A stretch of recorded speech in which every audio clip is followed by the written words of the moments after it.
एवढ्यात जर तुमचा मॅरेथॉनमध्ये रन करण्याचा काही प्लॅन असेल तर निश्चितपणे हे तुम्ही ऐका. नमस्कार, मी डॉक्टर हर्षल कुलकर्णी, तीर्थराज हॉस्पिटल मिरज. तर मी तुम्हाला एक 3 टिप्स, क्विक टिप्स म्हणतात तसं देणार आहे की ज्यानं तुम्ही इंजुरी अवॉइड करू शकताय. फर्स्टली, वॉर्मअप करणं आणि कूलडाऊन करणे अत्यंत गरजेचं आहे. ही स्टेप कधी स्किप करू नका. वॉर्मअप केल्यानं ब्लड फ्लो जो मसल्समध्ये असतो तो वाढतो आणि मसल फ्लेक्झिबिलिटी वाढते. त्याचप्रमाणे कूलडाऊन करणे अत्यंत गरजेचं आहे, ज्यानं तुमच्या जॉईंट इंजुरीज आणि स्टिफनेसेस वगैरे कमी होतात. दुसरा महत्त्वाचा मुद्दा म्हणजे लिसन to your body.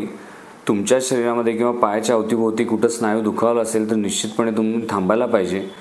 No pain no gain असं जर म्हटलं जातं ते निश्चितपणे रनिंगच्या वेळेला ते फॉलो करू नका. कारण आपल्याला दुखत असेल तर आपण ऐकलं पाहिजे, थांबलं पाहिजे, रेस्ट करा. आजूबाजूला खूप पेन असेल तर तुम्हाला डॉक्टर्स अवेलेबल असतात आजूबाजूला, त्यांचा सल्ला घ्या आणि मग पुढं रन कंटिन्यू करायला काय हरकत नाही आहे. कारण आपण जर पेन इग्नोर केला तर त्यावेळेला निश्चितपणे पुढं मोठी इंजुरीला आपण आमंत्रण देतो आहे असं बऱ्याचदा होऊ शकतं. त्यामुळं काळजी घ्या.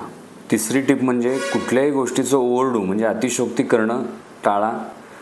कारण तुम्ही एखादी गोष्ट जर रिपीटेडली इंजुरी किंवा दुखत असताना जर करत राहिलात तर डेफिनेटली त्यामध्ये मसल स्प्रेन्स होणार आहेत, मसल फायबर टिअर होऊ शकतं, स्ट्रेस फ्रॅक्चर्स वगैरे होऊ शकतात. तर ह्या गोष्टी जर टाळायच्या असतील तर तुम्ही स्मार्ट वर्कआउट करायला शिकायला पाहिजे.